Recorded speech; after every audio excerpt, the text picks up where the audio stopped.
अस्सलाम वालेकुम friends, I am Sufyan Ali और आज हम बात करेंगे ज़ारा ब्रांड के बारे में, इसके कुछ ऐसी स्ट्रेटजीज़ और कंपेटिटिव एडवांटेजेस के बारे में और कुछ ऐसे की फैक्टर के बारे में जो कि इसको इसके कंपेटिटर से डिफरेंशिएट करते हैं। ओके फ्रेंड्स, सबसे पहले मैं आपको बताता चलूँ कि जो लास्ट 2 पॉइंट हमने इस वीडियो में डिस्कस किए हुए हैं वो सबसे ज़्यादा यूनिक हैं। बहुत सारी ऑर्गेनाइजेशंस में बहुत सारी स्ट्रेटजीज़ कॉमन भी होती हैं, लेकिन जो हमने यहाँ 2 पॉइंट डिस्कस किए हैं वो सबसे ज़्यादा यूनिक हैं ज़ारा ब्रांड के। तो ये वीडियो एंड तक ज़रूर देखिएगा। तो चलें शुरू करते हैं आज का अपना टॉपिक। तो हमारा सबसे पहला पॉइंट है low wages and low transportation cost. Company को ये एडवांटेज है कि स्पेन के जिस सिटी में इसका मैन्युफैक्चरिंग प्लांट है वहाँ पर लेबर चीप रेट पर अवेलेबल है as compare to other areas of Europe.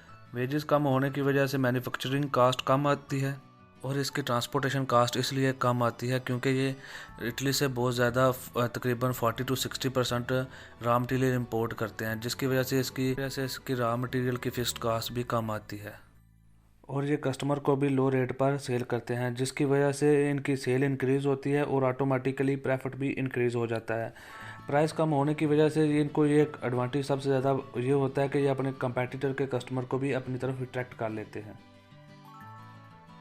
Next point में हम देखेंगे कि ज़ारा किस तरह के एम्प्लॉयज़ को हायर करते हैं। जी, second point is human source management. Zara always recruit freshly pass out student from university and school. Zara always उनको प्रेफर करते हैं जिनके पास थोड़ा बहुत या फिर अभी कोई एक्सपीरियंस नहीं होता। ये इनको प्रेफर इसलिए करते हैं क्योंकि वो एनर्जेटिक होते हैं और इनकी एब्सेंटिज़म भी कम होती है और ये इजीली लो पे पर काम करने के लिए एग्री हो जाते हैं। ज़ारा के पास जस्ट 200 हाईली प्रोफेशनल डिज़ाइनर्स हैं, बाकी सब लो एक्सपीरियंस या फिर फ्रेश होते हैं। Next we will see that how Zara find out new trends and new designs. Zara ने कुछ एजेंट्स हायर किए होते हैं जो कि मार्केट, कॉलेज, यूनिवर्सिटीज़ और नाइट क्लब को विज़िट करते हैं ताकि वो देख सकें कि कस्टमर की नीड क्या है और कस्टमर कौन सी चीज़ डिमांड कर रहा है। वो टीवी और इंटरनेट और सोशल मीडिया के थ्रू मार्केट को ऑब्जर्व करते हैं और देखते हैं कि कस्टमर की क्या नीड्स हैं और क्या कस्टमर इस वक्त डिमांड कर रहा है। ट्रेंड का पता चलने के बाद वो टेक्नोलॉजी का यूज़ करते हुए सिर्फ 6 घंटे के अंदर अंदर डिज़ाइंस का स्केच तैयार करते हैं और फैक्ट्री के अंदर मैन्युफैक्चरिंग के लिए भेज देते हैं। Next we will discuss about Zara advertising, जो कि एडवर्टाइजिंग पर बिल्कुल भी पैसे खर्च नहीं करते, बल्कि जब भी ये एडवर्टाइजिंग करते हैं तो इसके कंपेटिटर्स खुद परेशान हो जाते हैं कि ये एडवर्टाइजिंग इस दफ़ा कर क्यों रहे हैं। Target customer of the Zara is young male and female जिनकी एज अप्रॉक्सीमेटली 24 to 25 ईयर्स होती है। ये बहुत ज़्यादा एडवर्टाइजमेंट नहीं करते, लेकिन जब ये एडवर्टाइजमेंट करते हैं तो ये एक बहुत बड़ा पोस्टर यूनिवर्सिटी या कॉलेज के बाहर लगा देते हैं ताकि स्टूडेंट जिस भी फ्लोर पर जाए इनके एडवर्टाइजमेंट ज़रूर देखे। ये एक्चुअल में अपने कंपेटिटिव ब्रांड के एडवर्टाइजमेंट का फ़ायदा उठाते हैं, ऐसे कि जहाँ पर इनके कंपेटिटिव ब्रांड की शॉप होती है वहाँ पर ही अपनी रिटेल शॉप ओपन करते हैं, क्योंकि कस्टमर की नेचर ही ऐसी है। वो जब भी मार्केट में कोई प्रोडक्ट परचेज़ करने के लिए आता है वो ज़रूर 2 या 4 शॉप्स को विज़िट करके फिर ही कोई प्रोडक्ट परचेज़ करता है। जब भी इनके कंपेटिटर की एडवर्टाइजमेंट की वजह से कस्टमर मार्केट में आता है तो वो ज़रूर ज़ारा ब्रांड को भी विज़िट करता है और ज़ारा ब्रांड पर बहुत ज़्यादा वैरायटी अवेलेबल होने की वजह से वो ज़ारा ब्रांड से कुछ ना कुछ परचेज़ कर लेता है। ज़ारा ब्रांड एडवर्टाइजमेंट पर पैसे लगाने की बजाय अपनी कोई न्यू डिस्ट्रीब्यूशन एजेंसी ओपन कर लेती है। हमारा नेक्स्ट पॉइंट बहुत ही इंटरेस्टिंग और यूनिक भी है। Next point is first mover and also a fast mover.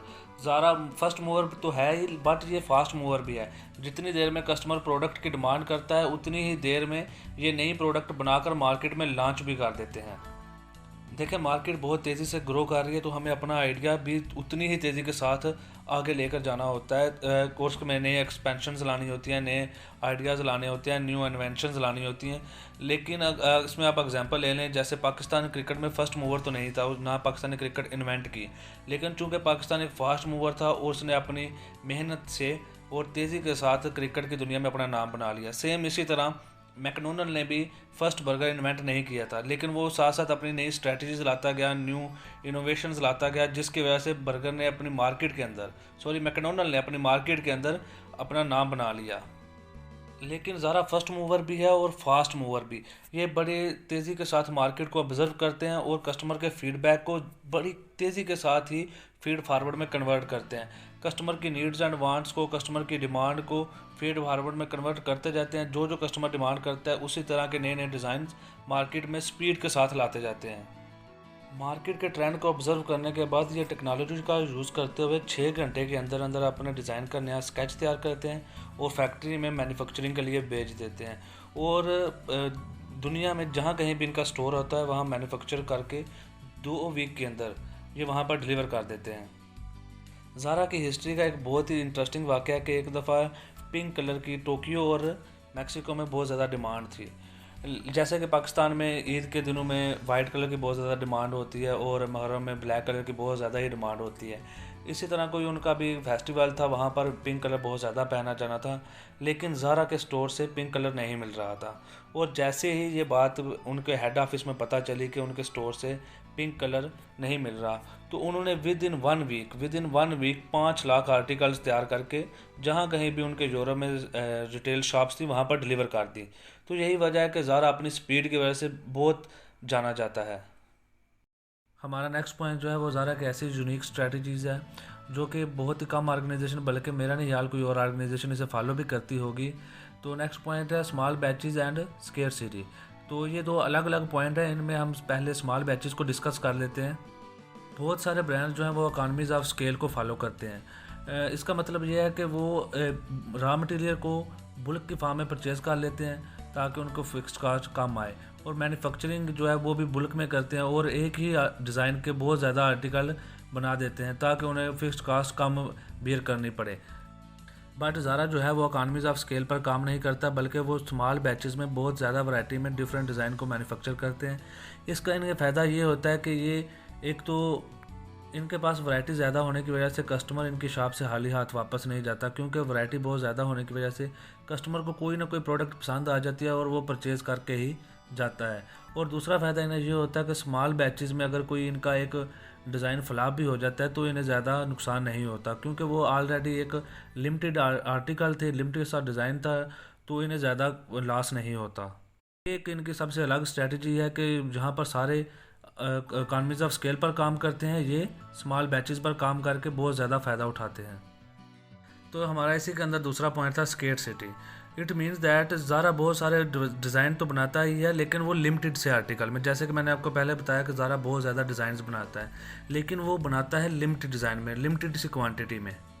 इसका फ़ायदा ज़ारा को ये होता है कि अगर आपको कोई प्रोडक्ट ज़ारा की रिटेल शॉप के अंदर पसंद आ गया तो वो आपको उसी वक्त परचेज़ करना होती है, क्योंकि कस्टमर के माइंड में डर बैठा होता है कि अगर ये उसने परचेज़ नहीं की तो ये एक लिमिटेड सा आर्टिकल है, तो ये ना हो कि मैं नेक्स्ट वीक इसे परचेज़ करने आऊँ तो ये सेल हो गई हो।